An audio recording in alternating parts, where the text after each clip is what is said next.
আমি তখন প্যানিক করতেছিলাম আর সে আমাকে ফোর্সফুলি আমাকে রেপ করে। আমি ভাবছি যে আমি হয়তো বা মরে যাবো। ট্যাবলেট খাইলে কেউ মরে না, সেটা আমার আকলে ছিল না। আমার খালুর সাথে আমার ওই ভিডিওটা পাঠাইছে, কিছু অংশ কয়েক সেকেন্ডের। আমি জানতাম না যে সে তখন ভিডিও করছে সেটা। এবং ঢাকা শহরে ভাইয়া সত্যি কথা বলতে এরকম হাজার হাজার ফ্ল্যাট আছে, সত্যি কথা। তখন আমি এত বাজেভাবে ভাঙছি যে আমার মনে হলো যে আর লাইফে কিছুই নেই। তুই শালার পুত, তোকে কি আমি বলছিলাম যে তুই আয় আমার জীবনে, আমি জোর করে তোকে নিয়ে আসছি, তুই সবকিছু জেনে শুনে আসছো, তাই এখন কেন আমাকে এগুলো বলতেছিস? তা আমার সবচেয়ে দুর্বল পয়েন্ট, সবচেয়ে উইক পয়েন্ট নিয়েছে আমাকে কথা শোনাচ্ছে। বাট আমাকে তোমাকে আরো দেখতে ইচ্ছা করে, তো তুমি তোমার কিছু ছবি দাও আমার। আমি ভাবছি যে নর্মাল ছবি। যেদিন আমাদের এঙ্গেজমেন্ট ছিল তার আগের দিন রাতে সে আমাকে ফোন দিয়ে বলতেছে সরি হবে না, আমার বাসায় এরকম ঝামেলা করতেছে, তোমার এইগুলা ছবি ইনস্টাগ্রামে আমার কাজিনরা দেখছে, এখন এটা হবে না, সম্ভব। 16-17 বছর একটা ভুল করছিলেন এবং এইটা আপনার প্রায় 25-26 বছর পর্যন্ত টেনে যেতে হয়েছে। সে আমার কাছ থেকে ততদিনে অলমোস্ট 65 থেকে 75 হাজার টাকার মতো নিচ্ছে বিভিন্ন পারপাসে। এই ভিডিওগুলো এই 16-17 বছরের 18 বছরের অনেক মেয়েরা দেখবে, ঠিক আছে, এরকম অনেক ছেলেরা দেখবে। তাদের ব্যাপারটা জানা থাকলো যে ব্ল্যাক মেলারদের জন্য ফার্স্ট রেসপন্স যেটা হচ্ছে সেটা হলো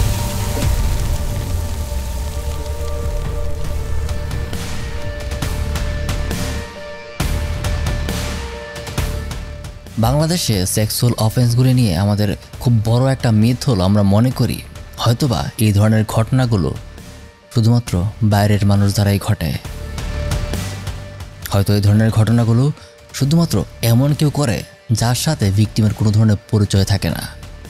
কিন্তু সত্যি কথা হলো multiple studies actually shows that এই ধরনের ঘটনাগুলো 65 to 85% ক্ষেত্রে পরিচিত মানুষের দ্বারা হয়।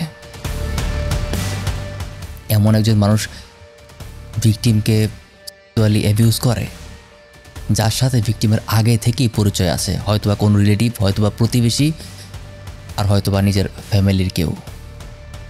65 to 85% অনেক স্টাডি আছে, এটা জাস্ট আপনি গুগল করলেই পেয়ে যাবেন। কিন্তু আমাদের ধারণা যে হয়তোবা পরিচিত মানুষের দ্বারা এগুলো হয় না, বাট বাস্তবে পরিচিত মানুষের দ্বারাই এগুলো হয় সবচেয়ে বেশি। জাস্ট 20-25% ক্ষেত্রে বাইরের মানুষ থাকে।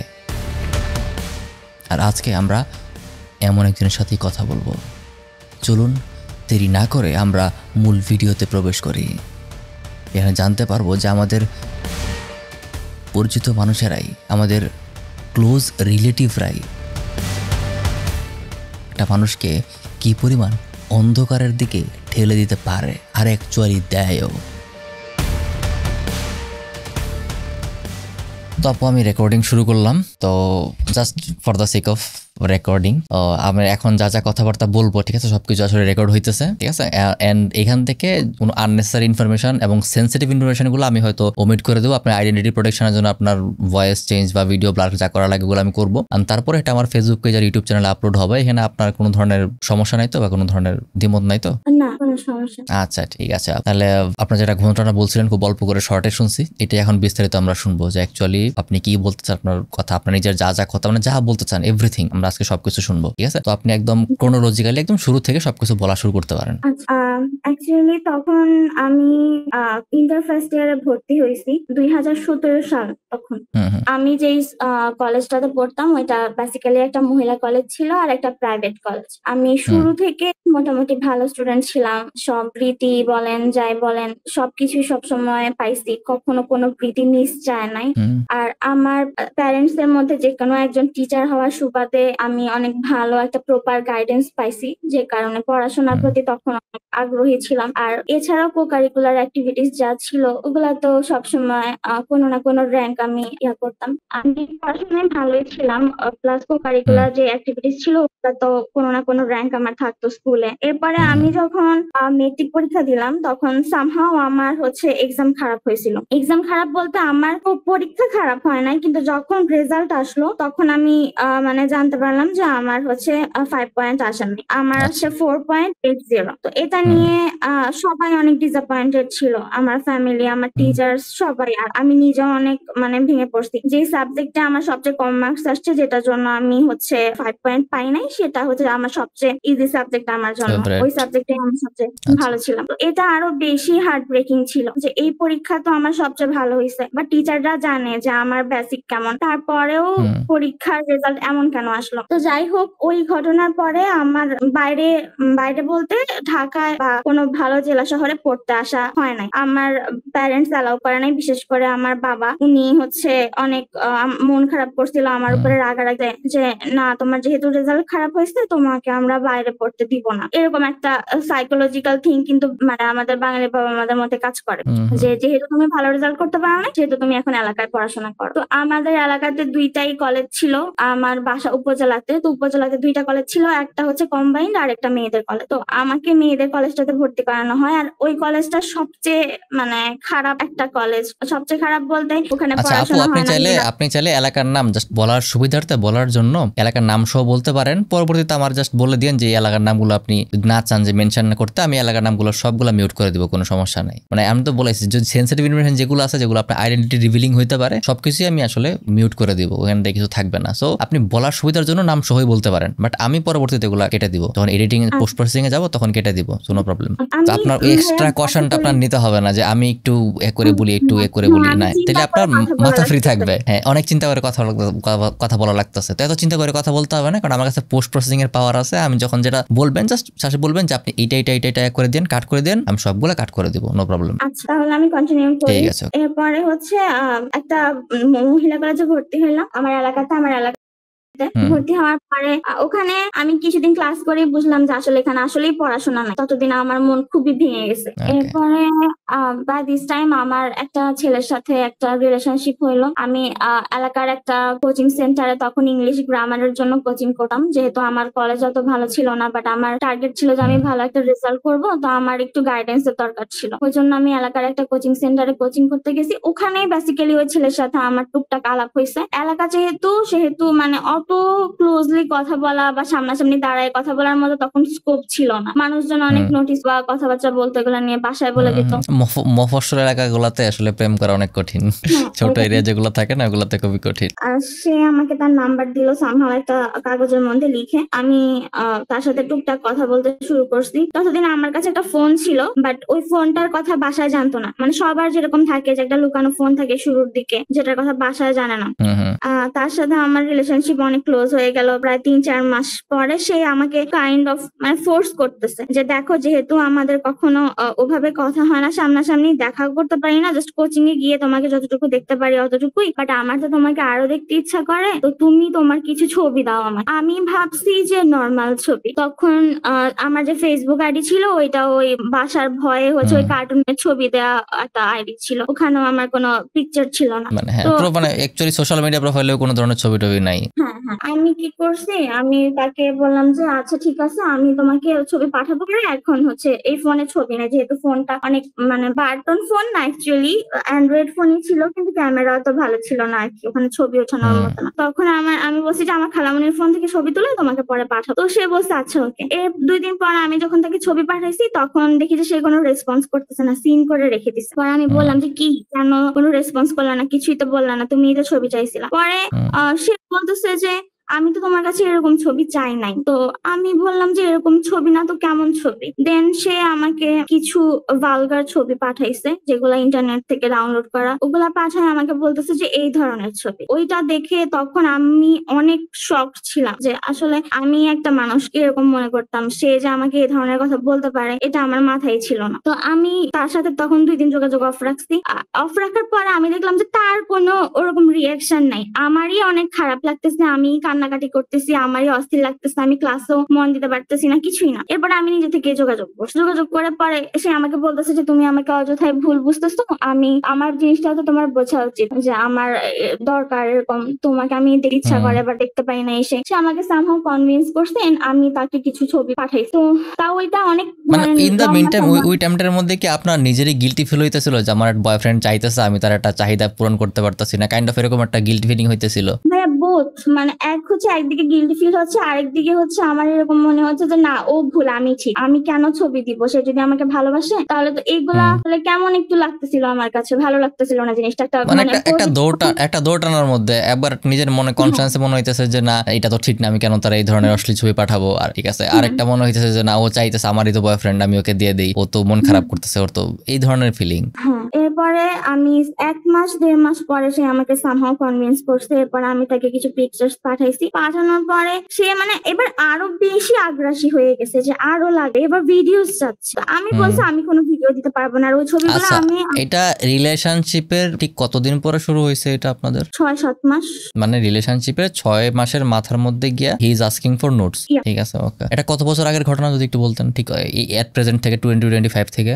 9 বছর অলমোস্ট ভাইয়া। 9 বছর এটা আপনি কারোর সাথে কখনো শেয়ার করেন নাই? কখনো যা বলবেন বা বলতেছেন কখনো কারোর সাথে শেয়ার করেন নাই? শুরুর দিকের ঘটনাগুলো সবাই জানে, বাট এরপরে যা হয়েছে ওগুলা কেউ জানে না, আজকে আমি আপনাকে আচ্ছা বলতেছি। আচ্ছা আচ্ছা, ঠিক আছে, ওকে। তো তারপরে সে আমাকে বললো ভিডিওস এর জন্য, তো আমি বলছি যে না আমি পারবো না, আমার এরকম খালামণির ফোন নিয়ে সেগুলা করা লাগতেছে, আর সে আমার খালামণি আমাকে সন্দেহ করতেছে। আমার ছোট খালামণি, সে মানে আমার থেকে বেশি না, হয়তো 7-8 বছরের বড়, আর তার সাথে আমার অনেক ক্লোজ রিলেশনশিপ ছিল। তারপরেও খালামণি একটু মানে অন্যভাবে তাকাইতো, আমি বুঝতাম যে সে কিছু সন্দেহ করতেছে। পরে আমি হচ্ছে কি করছি, আমি ওই ছবিগুলা খালামণির ফোন থেকে তুলেই ডিলিট করে দিতাম আমার ফোনে নিয়ে।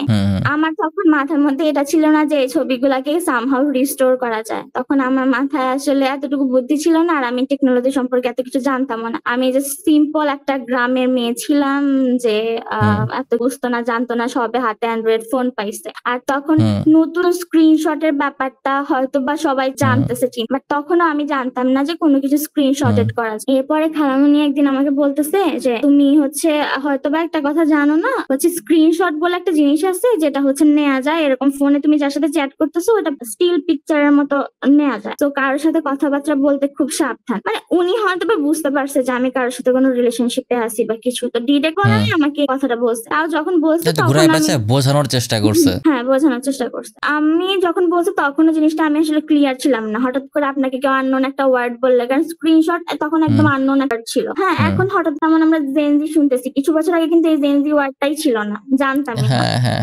8-9 বছর আগে, আমরা 9 বছর আগের ঘটনার কথা বলতেছি, তখন এই স্ক্রিনশটটা একদম নতুন ছিল, অনেক কিছু অনেক নতুন ছিল।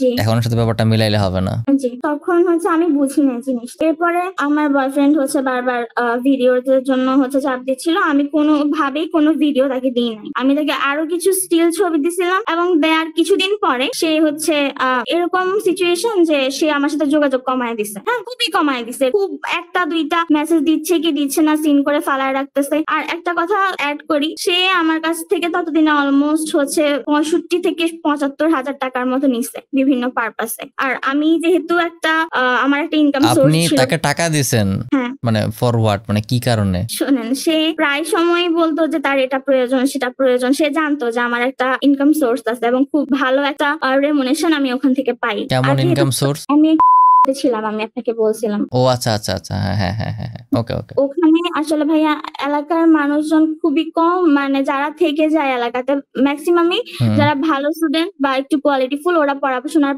পারপাসে হচ্ছে ঢাকায় চলে আসে বা চিটাং চলে যায়, কিন্তু যারা থেকে যায় তারা আসলে অত বেশি আগানো থাকে না আর কি। তো যারা ছিল ওখানে, যারা জয়েন করছিল, তারা হচ্ছে তাদের মধ্যে আমার কোয়ালিফিকেশন হয়তো বা একটু ভালো ছিল, আমার ভোকাল ভালো ছিল, ওই জন্য ম্যাক্সিমাম ইউনিসেফ প্রোগ্রাম হোক বা ইউএন ওমেন এর প্রোগ্রাম হোক, ওই প্রোগ্রাম গুলো ম্যাক্সিমাম টাইম আমাকেই দিত। ঢাকায় আমরা এনআইএমসি তে ট্রেনিং এর জন্য আসতাম, তখনও হচ্ছে আমাকে ট্রেনিং এর জন্য পাঠানো হতো। প্লাস হচ্ছে বাংলাদেশ টেলিভিশনও কিছু প্রোগ্রামের জন্য হচ্ছে অনেকবার আসছি আমি, ওইখান থেকে আমার অনেক ভালো একটা ইনকাম সোর্স ছিল তখন। তারপর বলেন তো, ওইখান থেকে আপনি ওরে লাইক এরকম 60-70 হাজার টাকার মতো দিয়ে দিয়েছেন? হ্যাঁ ওগুলা শুধু মানে এমনি টাকা যেটার হিসাব আমার কাছে আছে, মানে আমি জানি যে এই পরিমাণ টাকা হয়তো আমি তাকে দিচ্ছি বা আরো বেশি। এর হিসাব বাইরে তো আর মানে খাতা কলমে লিখে তো আর হিসাব রাখেন না, জাস্ট অনুমানে বলতেছেন। এর বাইরে বিভিন্ন গিফট, শার্ট প্যান্ট এটা সেটা যখন যেটা চাইছে আমি নিজে কিনে দিছি বা সে নিজে কিনছে, আমি টাকা পাঠাইছি, এরকম একটা বিষয় ছিল। আর সে হচ্ছে একটা জব করতো, ছোটখাটো জব এলাকাতেই, তাও ওইটা আসলে বলার মতো কোনো জব না। তো সে একদিন আমাকে বললো যে সে ওখানে কিছু টাকা হারায় ফেলছে, এখন যদি ওই টাকার হিসাব না দিতে পারে তাহলে অনেক বড় ঝামেলা হয়ে যাবে, তো তাকে উইদিন শর্ট এই টাকাটা কালেক্ট করতে হবে। তো আমি বললাম যে তোমার বড় ভাই কাছ থেকে চাও, তো বললো যে ভাই নিজের অবস্থা খারাপ, সে দিতে পারবে না, তুমি কামহাও ম্যানেজ করে দাও। তো তখন আমি নিজেই একটা ছোট মানুষ, আমি হঠাৎ করে এতগুলো টাকা পাবো, আর একটা তো দায়বদ্ধতা আছে, কারণ আমার বাসা থেকে তো জানতেছে যে কত টাকা ইনকাম করতেছি, ওই টাকা হিসাব তারা আমার কাছে কখনো ভাবে চায় নাই, বাট চাওয়াটাই অনেক নর্মাল ছিল যে তোমার টাকা কই, তাই না? বাট যেহেতু আমার ফ্যামিলি কিছুটা প্রোগ্রেসিভ ছিল, ওরা কখনো আমার কাছ থেকে ওইভাবে টাকা চায় না, বরং আমি আমার মাকে কিছু টাকা দিতাম বাসার বিভিন্ন কাজের জন্য, ওইটুকুই। বাট যদি আমার বাসা থেকে কখনো আমাকে শক্তভাবে ধরতো যে তোমার টাকা পয়সা কোথায়, তখন কিন্তু আমি আসলে তখনই ধরা খাইতাম। আর আমার হিসাব মিলাতে পারতাম না। আমি এখন এসে মনে হয় যে আমার তখন ধরাটা খাওয়া উচিত ছিল, তাহলে আমার লাইফে এত ঝাপটা এত অনেক প্যারেন্টাল গাইডেন্স অনেক ইম্পর্টেন্ট, তখন প্যারেন্টাল ইন্টারফেরেন্সটা অনেক বেশি ইম্পর্টেন্ট লাইফে। অনেকের কাছে বিরক্ত মনে হয়, অনেকের কাছে মনে হয় যে বাপ মা কেন হয়তো ইন্টারফেয়ার করতেছে আমার লাইফে, পার্সোনাল লিবার্টি নাই, বাট এটা অনেক সময় অনেক কিছু থেকে বড় এক ধরনের ঝামেলা থেকে সেভ করে দেয়। এটা আসলে হয়তো এখনকার ছেলেমেয়েরা হয়তো ভালো বুঝবে না, এই যে জেনজি যারা আছে না তাদের কাছে কিন্তু এটা খুবই বিরক্তিকর লাগে যে আমার প্যারেন্টস করে আমার লাইফের মধ্যে ইন্টারফেয়ার করতেছে। লাইক একটা মিনিমাল ইন্টারফেয়ারেন্সের দরকার আছে আসলে। আমার বাবা যদিও কিছুটা ইন্টারফেয়ার করে, কিন্তু ওই টাকা পয়সার ব্যাপারে কখনো কিছু জিজ্ঞেস করতো না যে তোমার টাকা কোথায়, কি করছো না, কখনো নেভার এভার একদিনও জিজ্ঞেস করে নাই যে টাকা কই। আর আমার বাবাও আমার ওই প্রতিষ্ঠানের সাথে কানেক্টেড ছিল, তো উনি খুব ভালোভাবেই জানতো আমার কত আর্ন হচ্ছে মাসে। এরপরে হচ্ছে সে আমাকে যখন বড় একটা অ্যামাউন্টের টাকা দাবি করলো, আর আমি সেটা দিতে অপারগ ছিলাম, কারণ আমার কাছে তো টাকা নাই, আমি কি চুরি করবো এখন? তো আমি এই ঘটনার পরের থেকে সে আমার সাথে আস্তে আস্তে যোগাযোগ কমায় দিচ্ছিল। হ্যাঁ, আর তখন যখন আমার মানসিক কন্ডিশন অনেক খারাপ হয়ে গেছে, আমি উল্টাপাল্টা অবস্থা হয়ে গেছে, আমি এতটা পাগলের মতো তার প্রতি অ্যাট্রাক্টেড ছিলাম, ভালোবাসতাম, আমি খাইতে পারতেছি না, আমার মনে হচ্ছে যে নিঃশ্বাস নিলে বুকে ব্যথা করতেছে, এরকম সামথিং। এরপরে আমার একটা ফ্রেন্ড ছিল, যার সাথে ওর ছেলে ফ্রেন্ড, যার সাথে ওর অনেক ভালো যোগাযোগ ছিল, ওর মাধ্যমে আমি ওর সাথে কথা বলতে চাইলাম। তো যখন আমার ওই ফ্রেন্ড জানছে যে ওর সাথে আমার একটা রিলেশনশিপ আছে, তখন ও হা করে আছে, ও বলতেছে তুই কি পাগল, তোর সাথে ওর সাথে কোনোভাবেই যায় না, তোর আব্বু আম্মু শুনলে অজ্ঞান হয়ে যাবে, কারণ ওর পারিবারিক অবস্থান, আমার পারিবারিক অবস্থান, তারপরে পড়াশোনার দিক বা যেটাই বলেন, কোনোভাবে ম্যাচ হচ্ছিল না, দুইটাই মিস ম্যাচ। তখন আমাকে মানা করছে যে ওর সাথে তুই রিলেশনশিপ থেকে বের হয়ে, ও কিন্তু ভালো না, আর যদিও আমাদের ফ্রেন্ড, তাও আমি জানি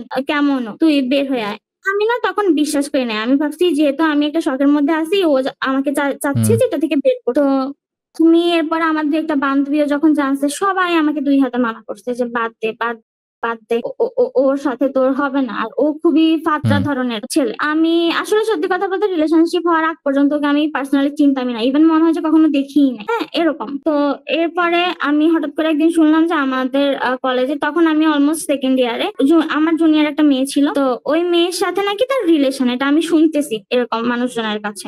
আমার বয়ফ্রেন্ড কে ফোন দিয়ে যখন জিজ্ঞেস করছি, সে পুরা জিনিসটা আমাকে তখন কি জানি একটা বানায় মিথ্যা কথাটা বলছে যে তার সাথে রিলেশন না, তার কোন ফ্রেন্ডের সাথে রিলেশন, সে জাস্ট মিটমাট করার চেষ্টা করতেছে এরকম। আমি ততদিনে তার উপর থেকে আমার একটু একটু করে বিশ্বাস উঠে যাচ্ছে বিভিন্ন কারণে, কারণ আমি ওদেরকে রাস্তায় দাঁড়ায় কথা বলতে, সে এট এ টাইম ওই মেয়ের সাথে কথা বলতেছে, আমাকে ইগনোর করতেছে, তো সবকিছু আমার কাছে অনেক সন্দেহজনক মনে হয়েছে। এরপরে আমি ওই মেয়েকে একদিন জিজ্ঞেস করছি, ওই মেয়েটা আমার কলেজেই পড়তো, আমার স্কুল থেকেই পড়ছে, আর ওকে আমি আমার পারিবারিক ভাবে চিনতাম। আমি জিজ্ঞেস করছি যে আচ্ছা তোমার সাথে কি ওর সাথে কিছু আছে, থাকলে আমাকে বলো। তখন ওই মেয়ে পুরা আমি বলছি কিন্তু আস্তে, কমন রুমের মধ্যে, যে আস্তে তাকে এক পাশে নিয়ে জিজ্ঞেস, ওই মেয়ে জাস্ট শাউট করতেছে আর বলতেছে যে তোর ছবি আমি পোস্টার বানায় বানায় এলাকায় টানায় রাখবো, দেখবো কিভাবে মানুষকে মুখ দেখাস, এত বড় বড় কথা না, আর কখনো যদি ওর দিকে তাকাইছস, ওর সাথে কথা বলছস, তো চুল টেনে আমি ছিঁড়ে ফেলবো। এটা বলে অনেক। ওই মেয়ে এসব কথা বলতেছে আপনারে? হ্যাঁ হ্যাঁ, আমি তখন আমার মনে হচ্ছিল যে আমার পায়ের নিচে মাটি নাই, ও কিভাবে ছবির কথা জানলো? হ্যাঁ, ও কেন আমাকে ছবির কথা বলতেছে? ও কোনো কিছুই বলে না যে ওর সাথে রিলেশন না কি, ও শুরু থেকে ধরেই বলতেছে যে তোর ছবি আমি পোস্টার হিসেবে টানায় টানায় এলাকায় করব। তো তখন আমার ফ্রেন্ডরা ছিল, তারপরে জুনিয়র মেয়েরা ছিল, সবাই আমার দিকে তাকাচ্ছে, এবং পুরা এলাকায় স্কুলে কথা রটে গেছে যে নিশ্চয়ই ওর কোনো ছবি আছে, এরকম যেটা কথা ওই মেয়েটা বলতেছে। এই ঘটনা যেদিন হয়েছে, সেদিন রাতে 12টার সময় আমার একটা স্কুলের ফ্রেন্ড, তখন সে ঢাকা থাকতো, তারা বাইরে চলে গেছে পড়াশোনার পারপাসে, আমি তো এলাকাতে। ও আমাকে ফোন দিছে, ফোন দিয়ে বলতেছে যে তুই কই? তো আমি বললাম আমি বাসায়। কেন? পরে বলতেছে তুই কিছু শুনস নাই, কিছু দেখোস নাই? তো আমি একটু একটু হতভম্ব ছিলাম। আমি বললাম কি শুনবো কি দেখবো। পরে ও আমাকে আমার ওই নিউড ফটোগুলো পাঠাইছে। হ্যাঁ, তখন ভাইয়া আমি আসলে এক্সপ্লেন করতে পারবো না যে আমার কাছে কেমন লাগছে। আমার মনে হচ্ছিল যে আমার 2 কান দিয়ে ধোঁয়া বেরোচ্ছে, আমি নিঃশ্বাস নিতে পারতেছি না। আমার খুবই আসলে এটা এক্সপ্লেন করার মতো না, যার সাথে হবে না, এটা যার সাথে হয় সেই জানে যে কত বড় ধাক্কা লাগে, কেমন ধাক্কা লাগে যখন বিশ্বাস ভেঙে যায়। এখন যখন কোনো টিভিতে, মুভিতে বা নাটকে বা এমনিও সত্য ঘটনা যাই দেখি বা শুনি, তখন আমার মনে হয় যে আল্লাহ মেয়েটার কত কষ্ট হচ্ছে, আমি তো জানি, আমি তো বুঝতেছি ওর এখন কেমন লাগতেছে, কারণ আমি এগুলো সব ফেস করে আসছি।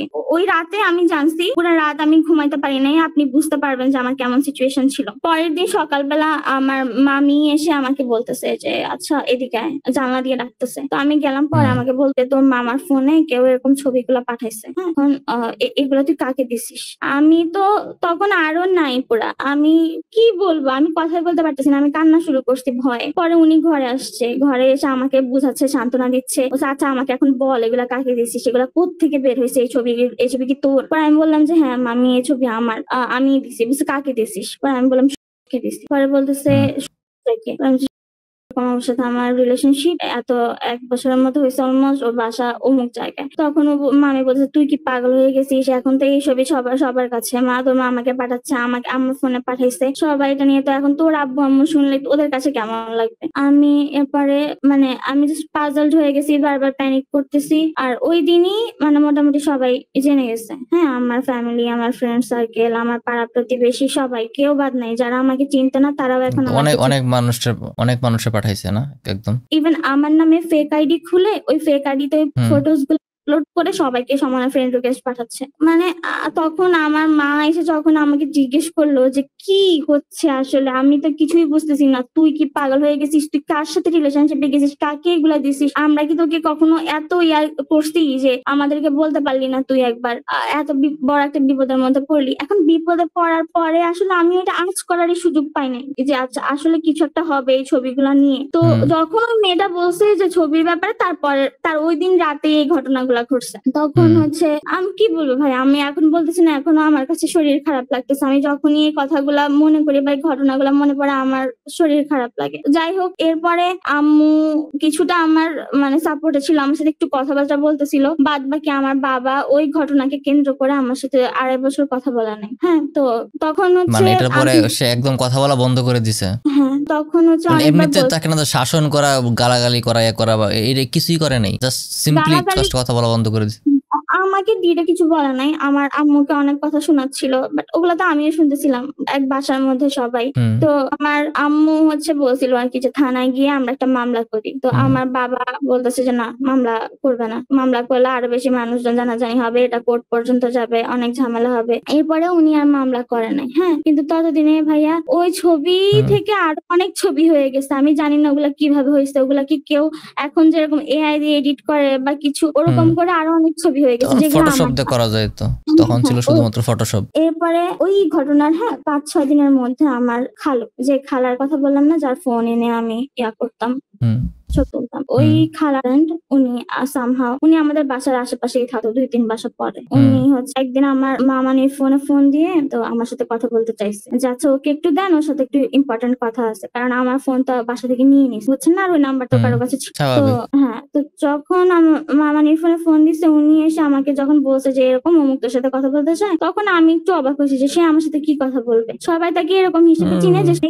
ইন্ট্রোভার্ট, সে কথাবার্তা বলে না, অনেক চুপচাপ ধরনের মানুষ। এখানে একটু কথা অ্যাড করি, তার সাথে যে আমার খালামণির বিয়ে হয়েছে, এই বিয়েটা আসলে নর্মাল বিয়ে না। আমরা সবাই প্রিডিক্ট করি যে সে আমার খালাকে হয়তো বা কোনো রকম ব্ল্যাকমেইল করে বিয়ে করছে। হ্যাঁ, তো ব্ল্যাকমেইল করে বিয়ে করছে। হ্যাঁ, এটা আমরা মনে করি, কারণ তাদের বিয়ের ব্যাপারটা এরকম যে তাদের সম্বন্ধ বাসা থেকে হয়েছিল, এরপর তাদেরকে দেখা করতে পাঠাইছে। হ্যাঁ, তো যখন সম্বন্ধ আসছে তখনই সবাই মানা করছে যে এই ছেলে তোমার আমার খালামণির উপযুক্ত না, এটা হবে না, আচ্ছা দেখা করতে গেছে, দেখা করে আসুক, বাদ দাও। আর এই খালামণি কিন্তু এই ছেলেকে বিয়ে না করার জন্য ঘুমের ওষুধ পর্যন্ত খাইছে, যে বিয়ে করবে না এই ছেলে না করার জন্য।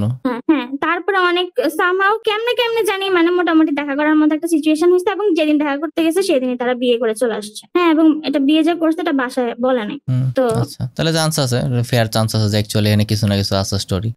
এরপরে অনেকবার সবাই জিজ্ঞেস করছে যে অ্যাকচুয়ালি মানে কেন এই কাজ করছে, এটা নিয়ে আমার খালা এখন পর্যন্ত মুখ খোলে নাই। ঠিক আছে, যে কেন করছে এটা নিয়ে এখন পর্যন্ত সে মুখ খোলে নাই। আর আমার খালামণি অনেক সুন্দরী ছিল, অনেক সুন্দরী, মানে এলাকাতে তার মতো আর দ্বিতীয় কোনো মেয়ে ছিল না। সবাই এক নামে চিনতো যে অমুক অনেক সুন্দরী একটা মানুষ, আর অনেক ভালো জায়গায় বিয়ে হবে, সবাই এরকম ভেবে রাখছে। কিন্তু আসলে শেষ পর্যন্ত তার পরিণতি খুবই খারাপ হয়েছে। তো যাই হোক, ওনার সাথে কথা বলার পর উনি আমাকে বলতেছে যে এরকম তোমার ছবিগুলা, আমি তো ওই ছেলেকে কিছু ছবি দিয়েছিলাম যেগুলো আমি তুলছি, বাকিগুলো তো আমি ডিলিট করে দিয়েছি আমার খালার ফোন থেকে। আর উনি জানতো যে আমি আমার খালার ফোনে নিয়ে ছবিগুলা তুলি। হ্যাঁ, মানে আমি তো ছবি তুলতে ফোন আনি, এটা তো উনিও দেখছে। এখন এরপরে উনি হয়তো সামহাও ওই ছবি রিস্টোর করছে যে অ্যাকচুয়ালি ওখানে আরো কি কি ছবি আছে। পরে সে আমাকে বলতেছে, এটা আমার মনে হয় আর কি, সে আমাকে বলতেছে যে তুমি তোমার এইগুলা ছবি এরকম একটা লোকের কাছে চলে গেছে যে এগুলা দিয়ে হচ্ছে ব্লু ফিল্ম বানাবে। এখন হচ্ছে তোমাকে তো এখান থেকে বাঁচাইতে হবে, না হলে তোমার বাবা মায়ের যে অবস্থা ওরা তো স্ট্রোক করে মারা যাবে। তো তখন আমার কাছে হ্যাঁ, তো আমি তখন আমার সবকিছু মাথার উপর দিয়ে যাচ্ছে। আমার জাস্ট তখন এটাই মনে হচ্ছিল যে না, এটা হইতে দেওয়া যাবে না। তো এই ঘটনার পরে আব্বু আম্মু নিয়ে পড়ছে, আমার সাথে কথাই বলতেছে না। আমরা দুনিয়া উলট পালট হয়ে গেছে, আমি কলেজে যাইতে পারতেছি না, কোথাও যাইতে পারতেছি না, আমি সারাদিন বাসায়ও কেউ আমার সাথে কথা বলে না। এই ঘটনা হইতে দেওয়া যাবে না, আমি এরকম মানে আমার ধারা এরকম কাজ করতেছিল। তারপরে সে আমাকে বলতেছে যে ঠিক আছে, তুমি টেনশন করিও না, তোমাকে এগুলা থেকে আমি বাঁচাবো, তুমি আমার সাথে যোগাযোগ রাখো, আমি কালকে এসে তোমাকে একটা ছোট ফোন দিয়ে যাব। আমি বলছি আচ্ছা ঠিক আছে। বলে যে ওই ফোন দিয়ে আমার সাথে যোগাযোগ করিও, কারণ তোমার মামির ফোন থেকে কথা বললে ওরা সন্দেহ করবে। তো আমি বলছি আচ্ছা ঠিক আছে। এরপরে পরের দিন উনি আমাকে একটা ফোন দিয়ে গেছে এবং ওই ফোন দিয়ে ওনার সাথে আমি যোগাযোগ করতাম। এবং উনি আমাকে বলতেছে যে লোক আমার এসব ছবি দিয়ে ভিডিওস বানাইতে যাচ্ছে উল্টাপাল্টা, সে রাতে তাদের বাসায় আসবে এবং আমাকে তাদের বাসায় যাইতে হবে ওই লোককে কনভিন্স করার জন্য, হাতে পায়ে ধরে হইলো। তো আমার কাছে যদিও জিনিসটা খটকা লাগতেছিল, তাও আমার কাছে তখন আসলে এটা তো তার নিজের ডিল করার কথা। সে আপন খালা না, এই আপন খালু না, একদম তার নিজের ডিল করার কথা, এখানে তো ইনভলভ করারই কথা না যে তুমি আইসা তারে কনভিন্স করো। এটা তো লেম শোনায়। এরপরে সে কতটা ডেঞ্জারাস আমি বলি। সে কি করছে, আমাদের কতগুলো কুকুর ছিল বুঝছেন। দিনের বেলা তো তার সাথে দেখা করা সম্ভব না, কারণ আমার খালামণি থাকে বাসায়। রাতের বেলাও থাকার, তখন খালামণি সামহাও কোথায় জানি বেড়াইতে গেছিল। আমাদের বাসার যে কুকুরগুলা ছিল, সে হচ্ছে কুকুরগুলাকে মেরে ফেলছে, ঘুমের খাওয়ায় বা কিছু একটা খাওয়ায়। হ্যাঁ, কারণ ওই কুকুরগুলা আমরা কেউ বের হলেই রাতে চিৎকার করতো, সে এটা করছে। আমি বেরও হয়েছি প্রথম দিন, হ্যাঁ, বাসা থেকে বাসায় যাবো, ধরেন কতক্ষণ লাগবে, 2 মিনিট হেঁটে যাইতে, এরকম বের হয়েছি। উল্টা পাশ থেকে কেউ একজন টর্চ মেরে আসতেছিল দেখে আমি ভয়ে আবার বাসার মধ্যে ঢুকে গেছি, ওই দিন যাইতে পারি না। তারপরে আরেকদিন যখন আমি বের হয়েছি যাওয়ার জন্য, তখন হচ্ছে সে আগায় এসে আমাকে নিয়ে গেছে যাতে আজকে চান্স কোনোভাবে মিস না হয়। ওই বাসায় গিয়ে আমি দেখি কেউই নাই, সে একলা বাসার মধ্যে। তো আমি যখন তাকে জিজ্ঞেস করলাম যে মানুষজন কোথায়, কেউ তো নাই, আমি এখানে তাহলে চলে যাই। সে বলছে না। এরপরে সে কত রাত তখন? 2:30-3টা হবে। রাতে বলে এত রাত লুকায় বের হইছেন একদম? হ্যাঁ। তো ঠিক আছে, ওকে। আমি বলতেছি যে আমি তাহলে চলে যাই। যখনই বলতেছি চলে যাই, তখনই সে আমার মুখ চেপে ধরছে, সে আমাকে যাইতে দিবে না। হ্যাঁ, এবার সে আমাকে কনভিন্স করার ট্রাই করতেছে যে তুমি যদি চিল্লাচিল্লি না করো তাহলে হচ্ছে কি হবে না, আর তুমি যদি আমার সাথে এখন আমি যা বলি তাতে তুমি রাজি থাকো, তাহলে আমি তোমার ওইগুলা ছবি ভিডিও সবকিছু সব জায়গা থেকে ডিলিট করে দিব, কেউ কোথাও খুঁজে পাবে না, আইডি টাইডি যা আছে সব ডিলিট করে দিব। যদি এখন রাজি না হও তাহলে হচ্ছে এই ঘটনাগুলো আরো ভয়াবহ হয়ে যাবে, তোমার জীবন নষ্ট হয়ে যাবে, তুমি সারা জীবন কি করবা। তো আমি তারপরেও কোনোভাবে রাজি হচ্ছিলাম না। আমার এখনো ভাইয়া প্যানিক অ্যাটাক হয় মাঝে মাঝে, তখন থেকেই এই প্যানিক অ্যাটাকের বিষয়টা মূলত শুরু হয়েছে। তো আমি তখন প্যানিক করতেছিলাম আর সে আমাকে ফোর্সফুলি এরপরে আমি বাসায় চলে আসি, তখন মনে হয় ফজরের আজান দিচ্ছিল এবং আমি পুরো কলাপস হয়ে গেছি যে আমি কোনো কথা বলতে পারতেছি না, কিছু না। আমার আর সবাই ভাবছে যে এইগুলোর জন্যই হয়তো বা আমার মন খারাপ, আমি ডিস্টার্ব, ওই জন্য কেউ আমাকে কিছু জিজ্ঞেসও করতেছে না। তো মানে ফার্স্ট টাইম আপনার লাইফে কোনো ধরনের ফিজিক্যাল হয়েছে, তাই তো? হ্যাঁ। তো এরপরে একটা সময় পরে সে আমাকে আবার ফোর্স করতে থাকে যে হচ্ছে আবার যাওয়ার জন্য। আমি যে রাতে আস্তে আস্তে ফোনে কথা বলতাম, এই জিনিসটা হঠাৎ করে একদিন আম্মু টের পাইছে। হ্যাঁ, যে তোমার আম্মু ভাবছে যে আমার কারোর সাথে হয়তো বা এখনো রিলেশন আছে বা আগের ওর সাথেই আছে কিছু। আম্মু আমাকে বলতেছে যে তোমাকে আমরা এত বুঝাইছি, এত কিছু হয়ে গেছে, তোমার জীবন শেষ হয়ে গেছে, আমরা কোথাও মুখ দেখাতে পারতেছি না, আর তুমি এখনো কারোর সাথে লুকায় লুকায় ফোনে কথা বলো, তোমার কোনো লজ্জা শরম নাই, কিছু নাই। তখন যখন আম্মু নাম্বার চেক করছে, তখন আম্মু দেখেছে এটা ওর নাম্বার, এবং মেসেজেস পড়ে তো আমার মা পুরা সে আউট অফ দা ওয়ার্ল্ড, তার রিয়েকশন, সে কি বলবে কি করবে সব সুস্থ হয়ে গেছে। আপন বোনের হাজবেন্ড। এরপরে সে সে বলতেছে যে আমি এখন কি করব, আমার তো সবকিছু শেষ হয়ে গেছে, তোকে এখন আমি কি করব, তুই তো মরে যাওয়া উচিত। মানে মারা তখন যেই রিয়েকশন দেওয়ার কথা ওরকমই আম্মু রিয়েক্ট করতেছিল। আমি তো শুধু কাঁদতেছিলাম, কিছু বলতে পারতেছিলাম না। এবার যখন আমার মা জানলো জিনিসটা, এরপরে আমি তাকে বললাম যে আম্মু জেনে গেছে, আম্মু আপনার সাথে কথা বলবে। যখন আম্মু কথা বললো, আমার মাও মানে অনেকটা আমার মতো বলতে সেও কিছুটা নরম সরম, অতটা তার চিন্তার গভীরতা নাই বা কিছু, প্র্যাকটিক্যাল না আর কি, ইমোশনাল অনেক। সে হচ্ছে আম্মুকে কিভাবে ম্যানিপুলেট করছে, তো সেগুলো আবার আমি জানতাম না, সেগুলো আমি পরে শুনছি যে আম্মুকে বলছে যে এরকম ওর তো আমি ওর সাথে যা করছি সেটার জন্য আমি দুঃখিত, কিন্তু এখন আপনারা যদি এটা নিয়ে কথা বলেন তাহলে হচ্ছে আপনার বোনকে আমি ছেড়ে দিব, ওর সাথে আমি সংসার করবো না। ততদিন আমার খালার একটা বাচ্চা হয়ে গেছে। ওই সিচুয়েশনে মানে এটাও তো ব্ল্যাকমেইল বেসিক্যালি। হ্যাঁ, ম্যানিপুলেট করছে। কিসের জন্য ম্যানিপুলেট করেছে? আম্মুর কাছ থেকে অনেকগুলা গোল্ডের জুয়েলারি নিচ্ছে। ওগুলা নিচ্ছে কারণ হচ্ছে মানে সেটা বলছে যে আমাকে সেভ করতে, যে লোকে সে টাকা পয়সা দিচ্ছে তাকে অনেক টাকা পয়সা সে নিজে থেকে দিচ্ছে, এখন ওগুলা আম্মু যাতে তাকে ব্যাগ দেয়। তো আম্মু কোত্থেকে ব্যাগ দিবে? আম্মু যদি ব্যাংকের মাধ্যমে কোনো লেনদেন করে বা ব্যাংক থেকে টাকা ওঠায়, তো আমার বাবা তো সেটা অবভিয়াসলি জানবে। তো ওই জন্য আম্মুর ছিল কিছু এক্সট্রা আম্মু বানায় রাখছিল, ওগুলা তাকে দিয়ে দিছে। এরপরে আমি ঠিক জানি না আমার বাবা এই ঘটনাটা কিভাবে জানছে, হয়তো বা সে আম্মুর সাথে ও ওনাকে কথা বলতে শুনছে বা আম্মুর ফোনে কিছু দেখছে। সামহাও আমার বাবা এই ঘটনা জানছে, জানার পরে তাকে বাসায় ডাকাইছে।